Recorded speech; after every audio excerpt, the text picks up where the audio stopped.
warahmatullahi wabarakatuh.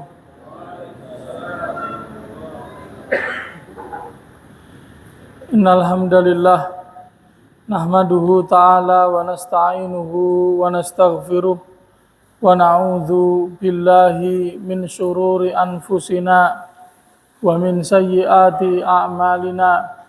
May yahdihillahu fala mudhillalah wa man yudlil fala hadiyalah.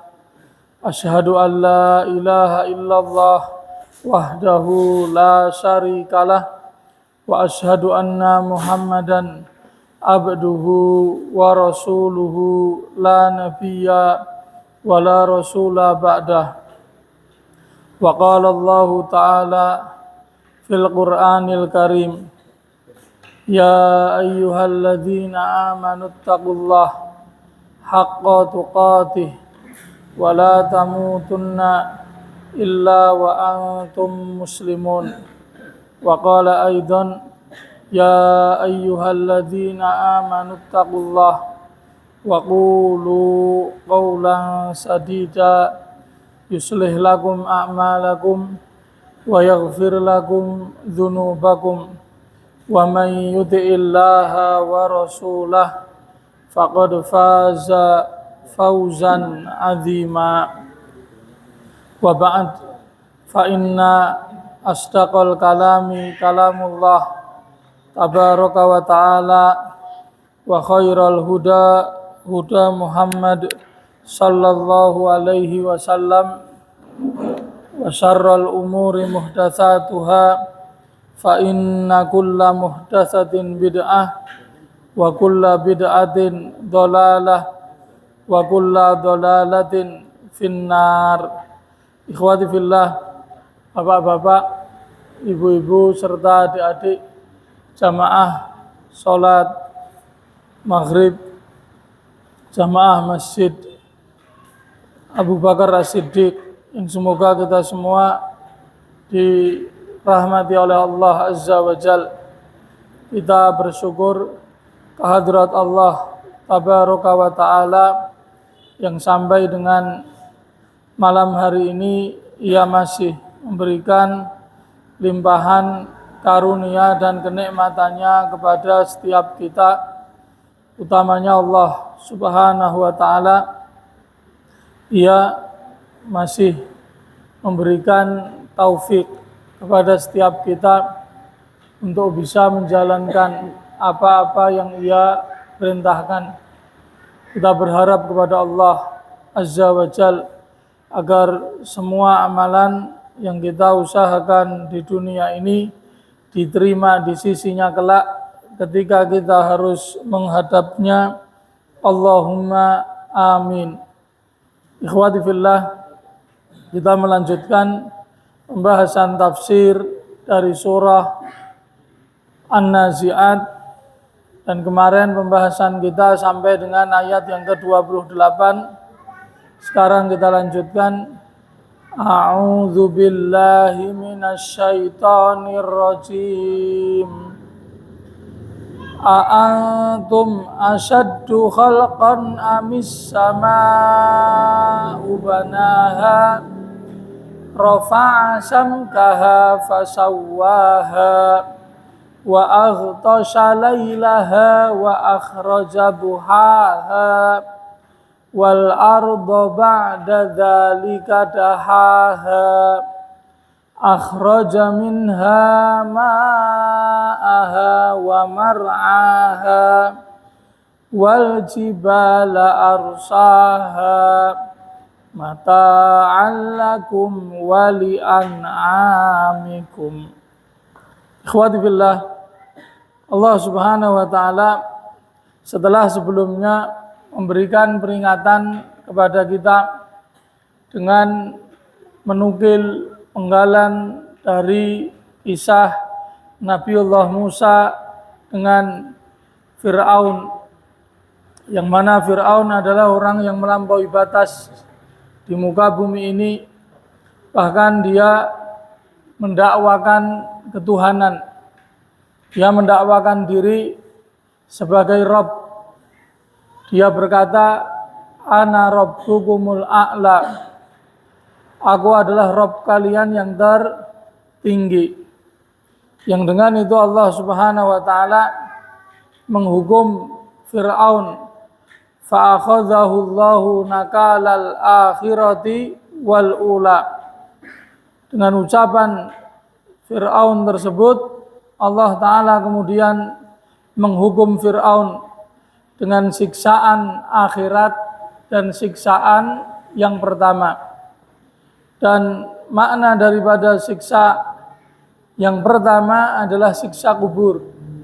Karena Allah Subhanahu wa taala menjanjikan siksa bagi manusia setelah kematian, yakni di dua tempat, di dalam kubur dan di neraka. Dan Allah Subhanahu wa taala kemudian menyudahi penggalan kisah Nabi Musa dengan Fir'aun. Inna fi dzalika la'ibratan liman yakhsha. Sesungguhnya di dalam penggalan kisah Nabiullah Musa tersebut terdapat ibrah, pelajaran liman yakhsha, bagi siapa saja yang takut kepada Allah Azza wa Jal. Allah Subhanahu wa taala kemudian mengingatkan manusia secara umum dan orang-orang Quraisy secara khusus, di mana surah An-Nazi'at ini diturunkan kepada mereka. A antum asyaddu khalqan amis sama banaha. Apakah kalian asyaddu khalqan? Apakah kalian itu asyaddu khalqan? Lebih hebat penciptaannya amis sama? Apakah langit? Banaha yang telah dia bangun. Mana yang lebih hebat? Penciptaan kalian. Ini Allah Ta'ala menciptakan kalian wahai manusia, atau penciptaan Allah atas langit yang sangat luas, yang memiliki 7 lapisan, yang Allah Subhanahu wa taala jelaskan rafa'a samkaha fasawwaha, yang mana Allah Subhanahu wa taala rafa'a samkaha, yang mana Allah taala meninggikan atapnya, bangunan langit Allah taala tinggikan, fasawwaha, dan Allah taala sempurnakan bangunan langit tersebut, sehingga tidak ada itu di langit satu lubang pun, satu celah pun tidak ada. Tapi Allah Subhanahu wa taala membuat langit menyelimuti bumi dengan yakni sempurna, fasawwaha, dengan sempurna. Ini ikhwati fillah, barakallahu fikum. Dan di sini Allah Subhanahu wa taala menegaskan bahwasanya penciptaan manusia itu jauh lebih mudah bagi Allah dibanding penciptaan langit. Dibanding penciptaan langit. Kalau Allah Subhanahu wa taala saja mampu menciptakan langit yang demikian besar dan ia meninggikannya, menegakkannya dengan tanpa tiang, Allah Ta'ala mampu, apalagi sekedar menciptakan manusia. Apalagi sekedar menciptakan manusia yang kecil. Yang kecil ini. Ini ikhwati fillah, barakallahu fikum. Dan sampai hari ini, sejak Allah Ta'ala menciptakan langit sampai hari ini, dan sampai kelak Allah Ta'ala menegakkan hari kiamat, tidak akan ada yang mampu untuk menembusnya, menembus langit. Tidak ada. Tidak ada. Itu.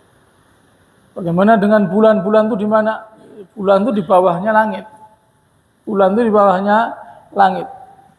Jarak antara permukaan bumi dengan langit yang kita lihat itu dijelaskan dalam hadis riwayat Imam At-Tirmidzi, jaraknya itu 50.000 tahun perjalanan. 50.000 tahun perjalanan. Demikian pula jarak langit pertama dengan langit yang kedua, yang ketiga, keempat, seterusnya sampai dengan langit yang ke-7. Jarak masing-masingnya adalah sama. Jarak masing-masingnya adalah sama. Ini. Rafa'a samgaha fasawwaha. Dia Allah telah meninggikan atapnya dan dia pula yang telah menyempurnakan penciptaannya tersebut.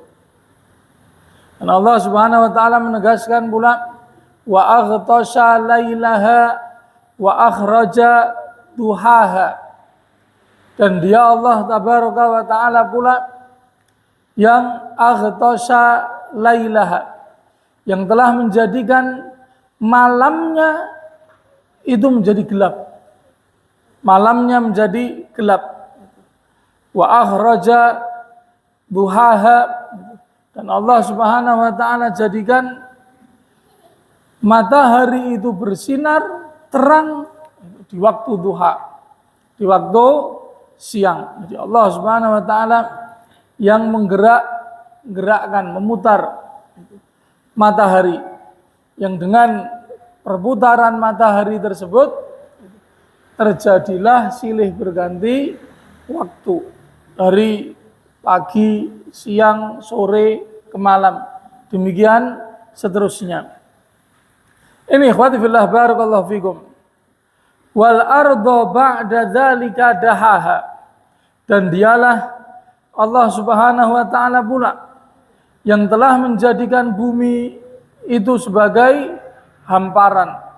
Allah Subhanahu wa taala daha al-ardo, itu menghamparkan bumi. Bumi yang bulat ini kalau kita lihat dia bagaikan hamparan yang luas.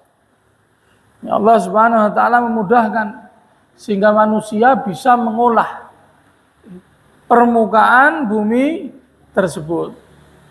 Akhraja minha ma'aha wa mar'aha, dan Allah Subhanahu wa taala mengeluarkan dari bumi tersebut ma'aha, mata airnya. Mata air. Bagaimana Allah Subhanahu wa taala menjadikan ada air yang memancar dari perut bumi. Yang air tersebut bisa dimanfaatkan oleh manusia untuk kehidupan mereka. Demikian pula dimanfaatkan oleh binatang-binatang ternak, sebagaimana yang akan dijelaskan oleh Allah Ta'ala sendiri. Wal jibala arsaha, dan dia Allah Ta'ala pula yang menancapkan. Arsa yursi itu artinya menancapkan. Dia Allah Ta'ala yang menancapkan al-jibal, gunung-gunung. Makanya dalam teori IPA yang kita semua insya Allah pernah belajar, setidaknya di bangku SD, yang namanya gunung itu paku bumi. Paku bumi. Allah Ta'ala adakan gunung-gunung itu untuk menyeimbangkan perputaran bumi, sehingga bumi itu tidak guncang. Ini karena gunung-gunung yang Allah Subhanahu wa taala itu tancapkan di permukaan bumi. Mata'allakum wali an'amikum, dan itu semua itu yang Allah Subhanahu wa taala telah ciptakan, Allah Subhanahu wa taala telah adakan di muka bumi, itu semua mata'allakum, adalah mata kenikmatan lakum, untuk kalian, wali an'amikum, dan untuk kalian. Jadi semua yang Allah Ta'ala ciptakan di muka bumi ini dari hasil-hasilnya, itu semua adalah untuk kenikmatan, kesenangan manusia. Dan binatang ternak, rizki yang Allah Subhanahu wa taala ciptakan, Allah taala adakan untuk kehidupan kita. Maka secara asal ikhwati fillah, kita manusia ini dibebaskan untuk memanfaatkan semua yang Allah taala ciptakan, Allah taala adakan di permukaan bumi ini. Secara asal itu bebas, boleh kita memanfaatkannya, karena itu semua milik Allah Subhanahu wa taala. Makanya kalau kita belajar fikih, di pembahasan fikih itu ada bab namanya Ihya'ul Mawad. Ihya'ul Mawad itu artinya menghidupkan sesuatu yang mati. Maksudnya apa? Itu disebutkan dalam hadis, man ahya ardhan fahuwa ahaqqu biha. Siapa yang menghidupkan suatu lahan, maka dia lebih berhak. Maka kalau seandainya masih ada tanah yang perawan atau tanah yang belum ada yang punya, memang betul-betul belum ada yang punya ya, kemudian kita manfaatkan, kita mengolahnya itu sampai menghasilkan itu, kemudian kita bahkan membuat tempat tinggal di situ, hukum asalnya apa? Boleh. Hukum asalnya adalah boleh di dalam fikih Islam itu. Jadi kalau masih ada lahan yang seperti itu, yang masih bebas kita manfaatkan itu, maka itu boleh kita manfaatkan. Hasilnya kita ambil dan seterusnya, itu halal. Ini hanya saja mungkin sudah susah ya. Karena mungkin kalau seperti di Indonesia sudah diatur oleh undang-undang. Itu semua yang memang tidak ada yang punya menjadi milik pemerintah. Nah, maka kalau sudah seperti itu ya harus izin. Harus izin. Makanya pembahasan Ihya'ul Mawad ini kalau di masa kita saat ini ya lebih luas pembahasannya. Seperti pembahasan boleh enggak kita memanfaatkan itu apa, bahu jalan, pinggir jalan untuk berdagang kaki lima, boleh atau tidak? Ini dibahas dalam pembahasan fikih. Itu. Jawabnya, kalau itu bahu jalan milik orang lain harus izin. Kalau memang itu sudah diatur oleh pemerintah, memang tidak boleh berjualan, ya tidak boleh berjualan. Tidak boleh berjualan. Tapi kalau memang diizinkan, maka baru boleh. Itu. Maka maaf ya, mungkin PKL liar itu yang tanpa izin, padahal sudah dilarang tetap itu maksa buka lapak seperti itu, hukumnya apa? Hukumnya ya haram. Kalau kita lihat dari tinjauan hukum fikih itu. Ini ikhwati fillah, barakallahu fikum. Ini. Jadi Allah Subhanahu wa taala sediakan apa-apa yang ada di muka bumi ini untuk kemaslahatan manusia. Untuk kemaslahatan manusia, kehidupan mereka dan kehidupan binatang-binatang ternak mereka. Binatang ternak juga butuh makan, butuh minum. Ini. Allah Subhanahu wa taala kemudian mengingatkan kita pada ayat yang ke-34, فَإِذَا جَاءَتِ الطَّامَّةُ الْكُبْرَى. Ketika datang at-tammah. At-tammah itu artinya adalah huru hara, malapetaka, carut marut itu. Al-kubra yang terbesar. Yang dimaksudkan apa ikhwati fillah? Yang dimaksudkan adalah hari kiamat. Fa idza ja'atit tammatul kubra. Maka kelak ketika Allah taala datangkan hari kiamat, Allah Subhanahu wa taala mengguncang bumi, yang mana manusia yang ada di permukaannya mereka menjadi terlempar, menjadi kehidupan mereka itu kacau. Mereka semua terkagetkan, bingung. Ini yang dimaksudkan dengan at-tammatul kubra. Apa kata Allah? Yauma yatadzakkarul insanu ma sa'a. Maka ketika Allah Subhanahu wa taala tegakkan hari kiamat, Allah taala menghancurkan bumi.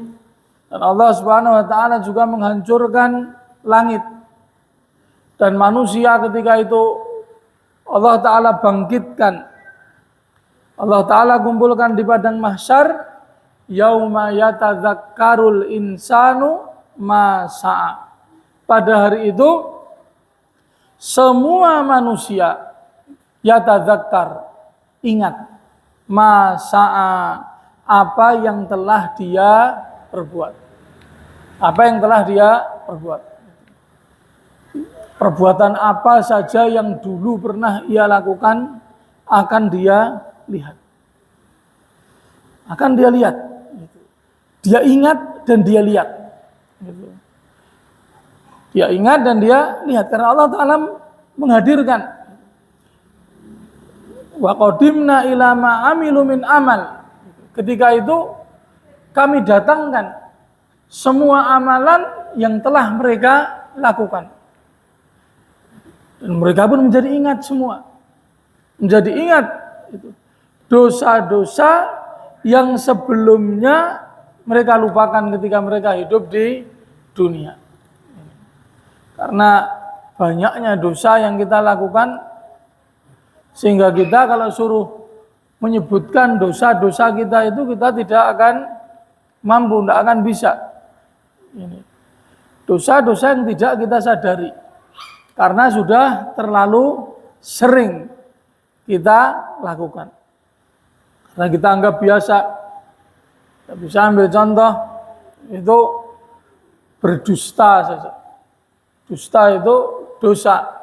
Tetapi dusta itu pada sebagian manusia itu sudah menjadi kebiasaan. Sudah menjadi kebiasaan. Sehingga susah baginya untuk tidak berdusta. Suruh jujur itu angel. Angel. Ini. Sebagian orang hobinya ngomongin orang. Hobinya ngomongin orang. Ngerasani, ghibah. Gitu. Sehingga dia sudah tidak ingat itu berapa orang yang telah dia ghibahi.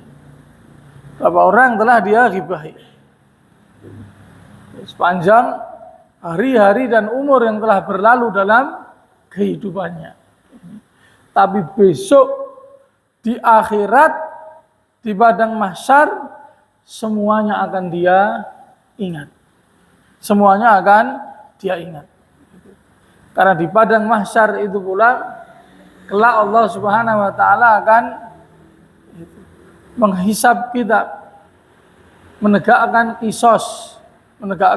qisas. Orang-orang yang pernah kita zalimi akan datang kepada kita, menuntut kita di hadapan Allah Subhanahu wa taala. Pada saat itulah kita akan membagikan amal kebaikan yang pernah kita kumpulkan di dunia. Akan kita bagikan kepada mereka, orang-orang yang pernah kita zalimi. Yang pernah kita zalimi, pernah kita rugikan di dunia, apakah secara langsung atau tidak langsung. Ini ikhwati fillah barakallahu fikum. Makanya manusia besok ketika menerima catatan amal perbuatannya, mereka semua heran. Mali hadzal kitab la yughadiru saghiratan wala kabiratan illa ahsaha. Ini buku apa sih ini? Catatan apa ini? Tidak ada yang kecil, apalagi yang besar.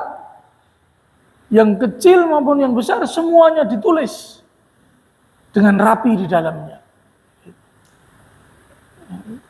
Heran, semuanya terlaporkan di situ. Termasuk apa-apa yang telah mereka lupakan tadi itu. Makanya Allah Subhanahu wa taala menjelaskan tentang yaumul hisab itu. ahsahullahu wa nasuh. Manusia melupakan apa-apa yang telah mereka perbuat di dunia, tapi Allah Ta'ala ahsahu. Allah Ta'ala telah mencatatnya dengan rapi, dengan detail. Dan besok akan Allah Subhanahu wa Ta'ala bacakan di hadapan kita. Ini ikhwati fillah, barakallahu fikum. Dan Allah Subhanahu wa Ta'ala menjelaskan tentang keadaan di padang mahsyar. Wa burrizatil jahimu liman yara. Ketika itu burrizatil jahim, akan Allah Ta'ala tampakkan neraka jahim. Di neraka jahim besok akan Allah Ta'ala burrizat akan Allah Ta'ala tampakkan, tunjukkan liman yara, kepada semua yang melihat. Jadi besok ikhwati fillah di padang mahsyar Allah Ta'ala mengumpulkan semua manusia.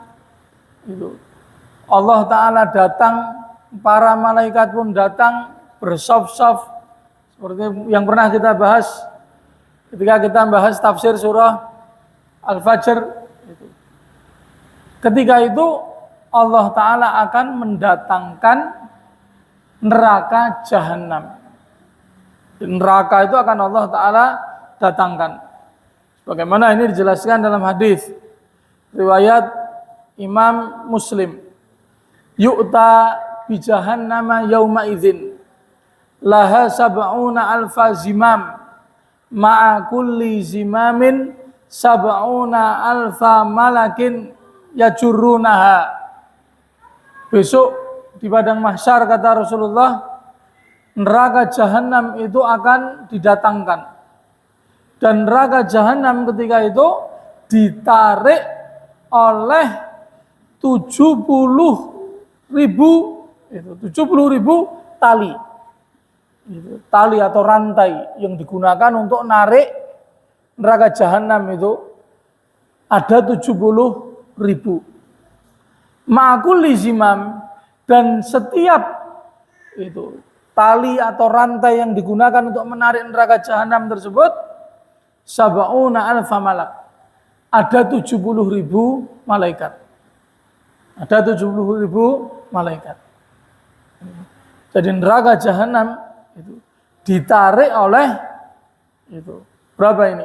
70.000 kali 70.000. Ada angka berapa ikhwati fillah? Sampai 4 miliar 900 juta malaikat. Kita bisa bayangkan, padahal saya telah menjelaskan ya ketika kita membahas awal surah An-Nazi'at. Malaikat itu ciptaan Allah Ta'ala yang besar. Yang besar. Bahkan yang paling besar itu malaikat.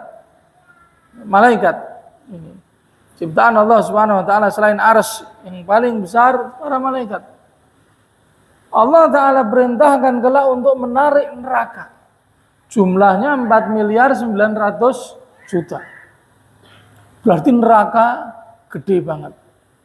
Ya, karena Allah Ta'ala siapkan neraka itu ya, untuk manusia. Sejak awal penciptaan manusia, Nabi Adam dengan istrinya dan dengan keluarga kecilnya, sampai manusia terakhir besok yang hidup sebelum hari kiamat ditegakkan. Neraka besar sekali, ya, besar sekali. Ini ikhwati fillah, barakallahu fikum. Dan neraka besok ikhwati fillah, neraka besok itu bahan bakarnya ya manusia. Bagaimana Allah Ta'ala jelaskan ya dalam surah At-Tahrim, demikian pula surah Al-Baqarah, fattaqun naral lati waquduhan nasu wal hijarah uiddat lil kafirin. Kata Allah, hendaknya kalian semua takut kepada neraka Yang mana neraka itu waquduhan nas wal hijarah. Bahan bakarnya itu manusia dan batu. Yang Allah Ta'ala siapkan secara khusus untuk orang-orang kafir. Untuk orang-orang kafir. Bagi mereka, orang-orang kafir seperti yang kita pernah bahas ya, ketika kita bahas tafsir surah Al-A'la. Jadi bagi mereka orang kafir, itu nar al-kubra. Nar al-kubra, api neraka yang besar. Bagi orang yang beriman, itu neraka yang kecil. Neraka yang kecil. Neraka yang besar, neraka yang mengekalkan. Tapi kalau bagi orang yang beriman, neraka yang kecil, neraka yang tidak mengekalkan. Dan siksaan bagi mereka, orang-orang kafir di neraka itu la yamutu fiha wa la yahya. Mereka tidak mati dan juga tidak hidup.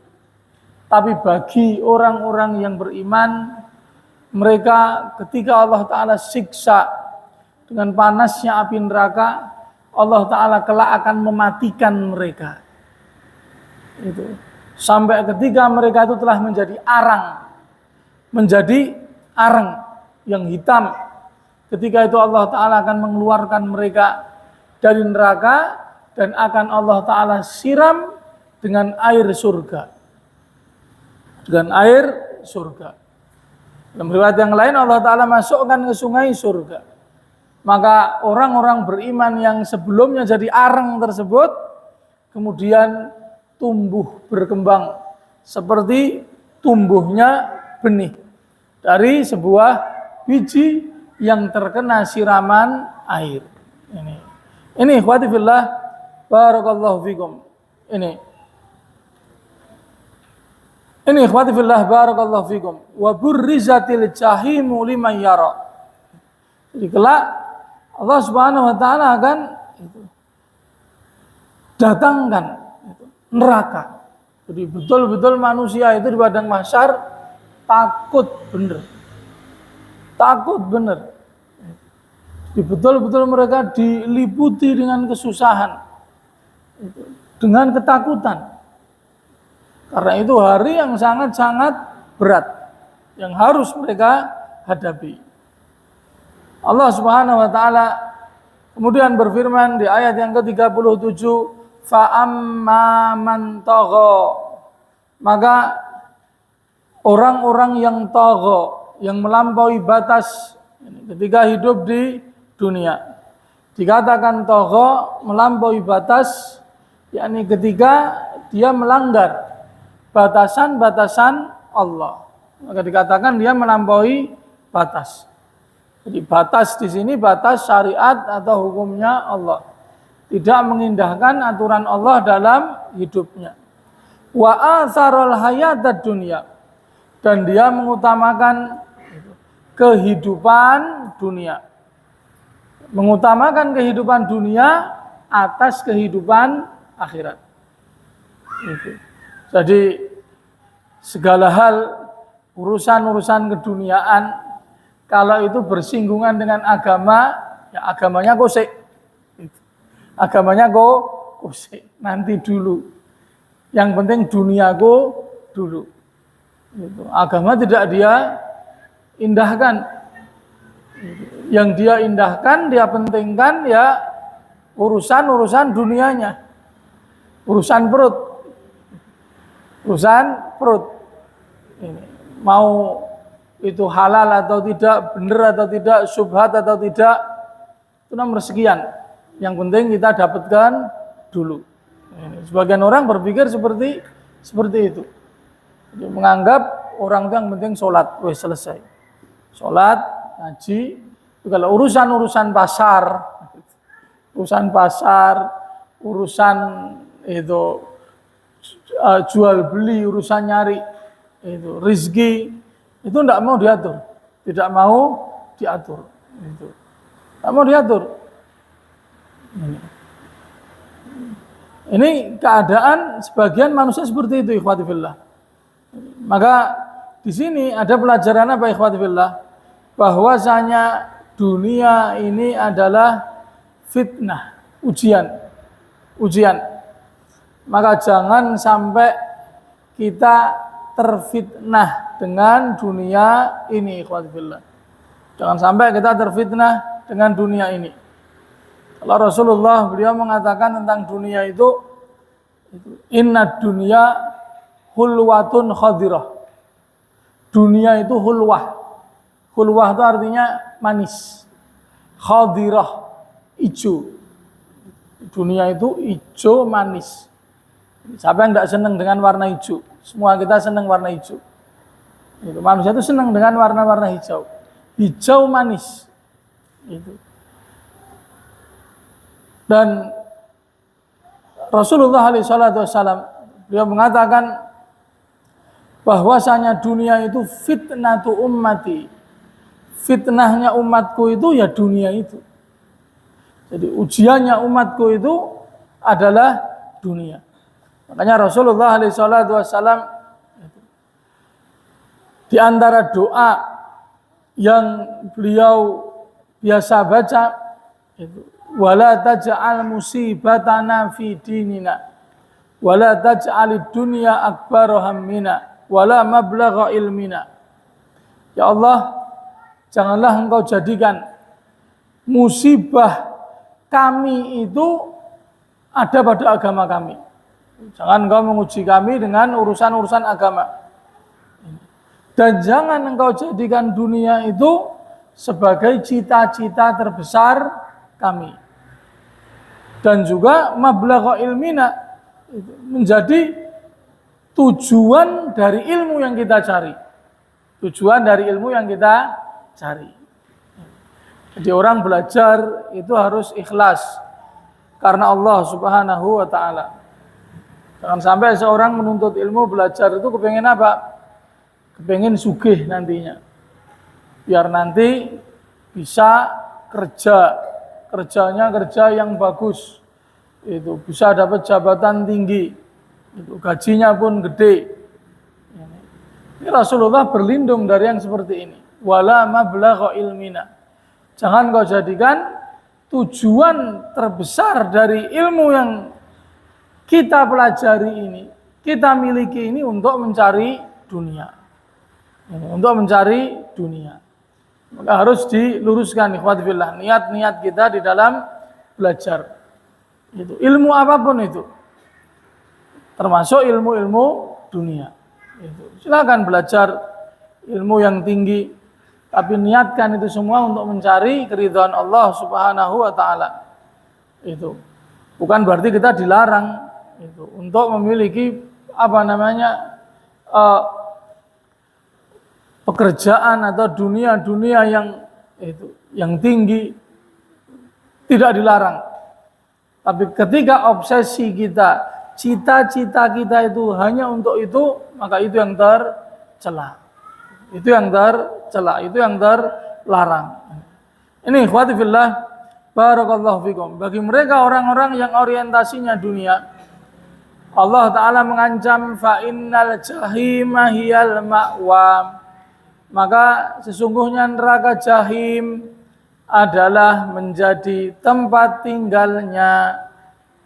Diancam dengan neraka jahim. Kemudian Allah Subhanahu wa taala menjelaskan wa amma man khafa maqama rabbih wa nahan nafsa 'anil hawa. Dan sedangkan mereka orang-orang yang khafa maqama rabbih, dia takut maqama rabbih, hari ketika dia harus berdiri di hadapan Rabbnya, di hadapan Allah. Jadi takut dahsyatnya hari akhir, hari kiamat, yaumul hisab. Wa nahan nafsa 'anil hawa, sehingga dia mampu mengekang dirinya dari memperturutkan hawa nafsu. Jadi mampu mengekang dirinya dari memperturutkan hawa nafsu. Jadi mengendalikan hawa nafsu. Karena nafsu kita itu ikhwati fillah, nafsu kita itu cenderungnya kepada hal-hal yang jelek. Cenderungnya kepada kebebasan. Nafsu kita tuh cenderung tidak mau diatur. Tak mau diatur. Nah, ini yang membahayakan kita. Kalau kita turuti nafsu kita ini, ya kita akan terjatuh pada kebebasan yang tak terkendali, kita akan jatuh pada dosa-dosa. Pada dosa-dosa. Makanya orang-orang yang mampu mengendalikan hawa nafsunya, apa kata Allah? Fa innal jannata hiyal ma'wa. Maka surga akan menjadi tempat tinggalnya. Maka wajib bagi kita untuk mengendalikan hawa nafsu kita. Maka kita belajar jihad. Jihad itu ada 4. Yang pertama jihadun nafs. Jihad melawan nafsu. Jihad melawan nafsu itu caranya bagaimana? Dengan cara mendidik nafsu kita dengan ilmu dan amal soleh. Jadi kita yang duduk di majelis taklim malam hari ini, kita itu sedang menundukkan hawa nafsu kita. Menundukkan hawa nafsu kita. Ketika nafsu kita tahu ilmu, tahu kebenaran, kita bisa menundukkannya. Dan kita bisa mengajaknya untuk beramal. Jadi jihadun nafs itu thalabul ilmi, tidak ada lagi yang lain. Itu yang dijelaskan para ulama. Dijelaskan Ibnul Qayyim, dijelaskan Syekh Muhammad bin Abdul Wahab. Yang namanya menundukkan hawa nafsu, jihad melawan nafsu itu thalabul ilm. Itu yang pertama, thalabul ilm. Kemudian mengamalkannya. Ini ikhwati fillah, barakallahu fikum. Bagi mereka orang yang bisa seperti ini, surga tempatnya. Kemudian Allah Subhanahu wa taala melanjutkan itu. Di sini kata Allah, yas'alunaka anis sa'ati ayyana mursaha. Yas'alunak, mereka manusia bertanya kepada engkau wahai Rasulullah Muhammad, anis sa'ah, tentang kapan hari kiamat itu akan terjadi. Ayyana mursaha, kapan sih kiamat itu akan terjadi. Para sahabat pun juga bertanya. Karena berita-berita kiamat itu baru bagi mereka. Sehingga sebagian mereka itu sering ngobrolin tentang hari kiamat. Kapan sih? Boleh atau tidak kita membicarakan hari kiamat? Jawabannya boleh-boleh saja. Tapi kalau kita menanyakan kapan, maka itu ada pertanyaan yang makruh. Pertanyaan yang makruh. Karena kita diperintahkan untuk berbekal untuk menghadapinya. Bukan tanya kapan terjadinya. Itu. Makanya pernah ada seorang sahabat bertanya kepada Rasulullah, "Ya Rasulullah, mata taqumus saah?" "Wahai Rasulullah, kapan sih kiamat itu akan tegak, akan terjadi itu kapan?" Rasulullah balik bertanya, "Ma'adatta laha?" Memangnya kamu sudah punya persiapan apa menghadapi kiamat? Kok tanya kapan datang? Jadi jangan tanya kapan datangnya. Jangan tanya kapan datangnya. Makanya Allah Subhanahu wa taala itu kemudian menjelaskan fima anta min zikraha. Itu. Fima anta itu. Min zikraha. Untuk apa kamu menanyakan, mempertanyakan kapan kiamat itu akan terjadi? Ila rabbika muntahaha, karena hanya kepada Rabbmu, kepada Allah lah akhir kesudahan ilmu tentang kapan kiamat itu akan terjadi. Jadi kiamat pasti terjadi, kita jangan pernah ragu. Tapi kapan itu akan terjadi, Allah Ta'ala yang tahu waktunya. Maka Rasulullah diperintahkan oleh Allah gitu, untuk berkata innama anta munziru may yakhshaha. Katakanlah bahwasanya kamu itu hanyalah pemberi peringatan. Tugasmu itu hanya nyampaikan. Supaya orang-orang yang takut bisa mengambil pelajaran dan bisa mengubah keadaan dirinya. Jadi kamu jangan bingung ketika ditanya kapan kiamat, kapan kiamat, kapan kiamat. Kiamat pasti sudah. Kamu mau percaya atau tidak? Mau iman atau tidak? Innama anta munziru may yakhshaha. Ka'annahum yauma yarawnaha lam yalbathu illa asyiyatan au duhaha. Kelak ketika kiamat itu benar-benar terjadi, dan mereka melihat menyaksikan kiamat itu terjadi, maka mereka itu melihat kehidupan mereka yang sekian lama itu hanyalah seperti bagian kecil dari waktu asyiyah. Waktu asyiyah itu waktu malam atau waktu sore, au duhaha atau waktu pagi. Jadi maksudnya apa ikhwati fillah? Kehidupan dunia ini jika dibandingkan dengan hari akhir, dunia ini cuma sebentar saja.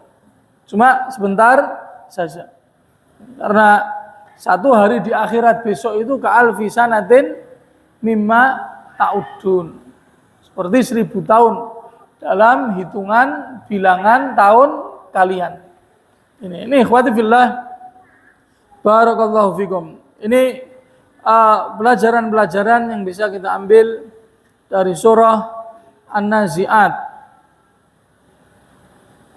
Insyaallah tabaraka wa taala yang akan datang kita akan mulai membahas tafsir dari surah An-Naba. Tafsir dari surah An-Naba. Silahkan dihadiri terlebih dahulu. Ikhwati fillah, barangkali ada yang ingin ditanyakan.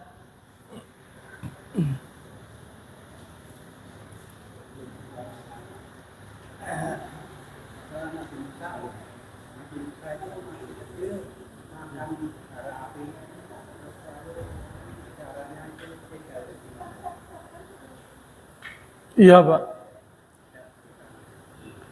Ceritanya seperti yang Bapak sampaikan, memang betul Nabiullah Musa waktu kecil itu sempat beliau itu ini diberikan ujian itu memilih antara api dengan yang selainnya, dan dia memilih api, sehingga kemudian api tersebut dimasukkan ke mulutnya sehingga akhirnya membuat beliau sidal atau tidak fasih, tidak pandai di dalam berbicara. Makanya Nabiullah Musa alaihissalatu wassalam meminta kepada Allah Subhanahu wa taala agar Allah Subhanahu wa taala mengutus Nabi Harun sebagai teman beliau di dalam berdakwah. Ini sebagaimana disebutkan dalam surah Toha, di mana Nabiullah Musa berdoa kepada Allah ketika diperintahkan untuk pergi menjumpai Fir'aun. Nabiullah Musa ketika itu berdoa, Rabbishrah li sadri wa yassir li amri wahlul 'uqdatan min lisani yafqahu qawli waj'al li waziran min ahli Haruna akhi. Kalau kita lihat artinya itu, Nabiullah Musa ketika diperintahkan oleh Allah Ta'ala untuk mendakwahi Fir'aun, Nabi Musa berdoa kepada Allah, ya Allah, itu lapangkanlah dadaku, mudahkanlah urusanku, urailah uqdatan. Uqdah itu itu kesulitan min lisani, dari lisanku, kesulitan untuk berbicara, yang kita bahasakan dengan jedal, jadi ngomongnya agak susah. Yafqahu qauli, agar orang yang dengar ucapanku itu bisa langsung paham. Waj'alli waziran min ahli, dan jadikanlah untukku itu wazir. Wazir itu kalau kita terjemahkan bebas menteri. Menteri itu pembantu. Ya, Nabi Musa minta kepada Allah supaya diberikan seorang asisten, pembantu di dalam dakwah. Dan Nabi Musa minta min ahli, dari keluargaku sendiri. Haruna akhi, yaitu Harun yang merupakan saudaraku sendiri. Akhirnya betul, Harun diangkat oleh Allah menjadi nabi, menemani dakwahnya Nabi Musa. Dan Nabi Harun itu digelari dengan apa? Khotibul Anbiya, khotibnya para nabi. Karena apa? Itu pandainya beliau dalam menyampaikan. Pandainya beliau dalam berkhutbah, dalam ceramah, dalam menjelaskan ayat-ayat Allah Subhanahu wa taala. Jadi seperti itu, Pak. Penjelasannya. Ada lagi yang lain? Nggih, monggo, Pak.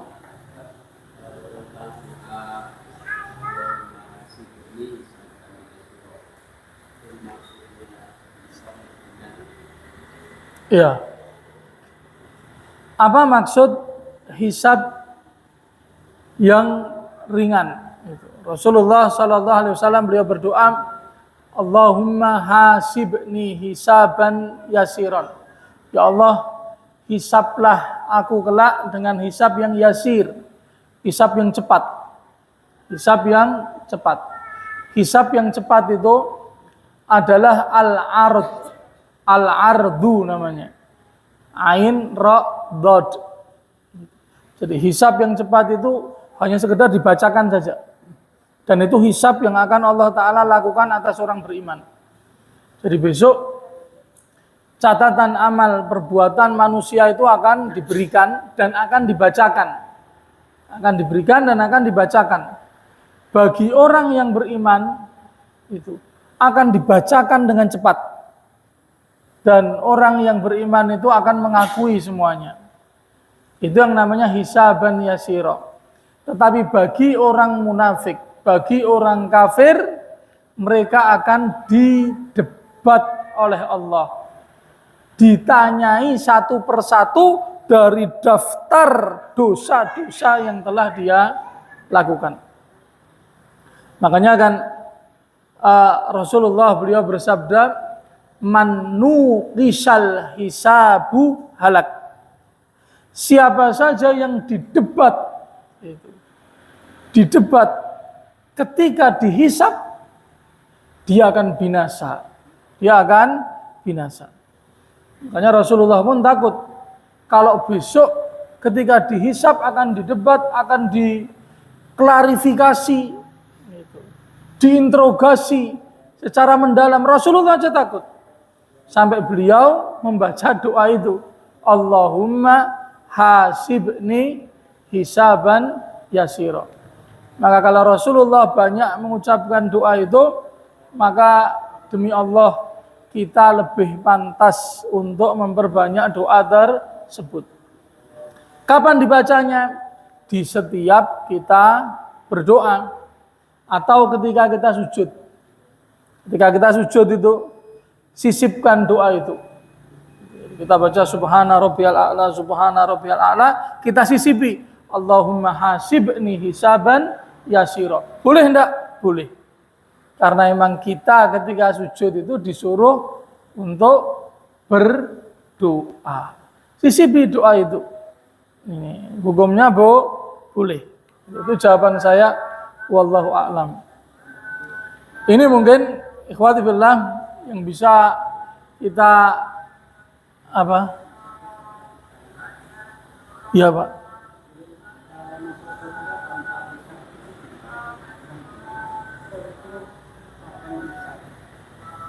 Ya, masuk surga tanpa hisab itu bagaimana? Itu maksud daripada masuk surga tanpa hisab, apa ndak bakal dihisab sama sekali? Jawabannya bagi mereka yang memang itu mendapatkan janji untuk tanpa hisab, ya maka mereka tidak akan dihisab sama sekali oleh Allah Subhanahu wa taala. Kan tapi mereka yang tidak dihisab itu jumlahnya cuma sedikit.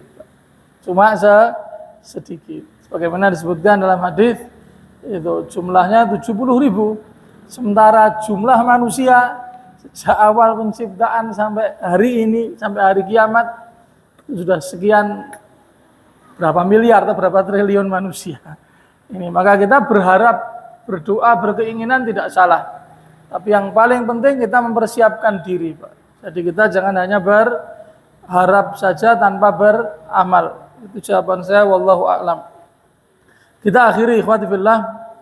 Subhanakallahumma wa bihamdik asyhadu an la ilaha illa anta astaghfiruka wa atubu ilaik. Assalamualaikum warahmatullahi wabarakatuh.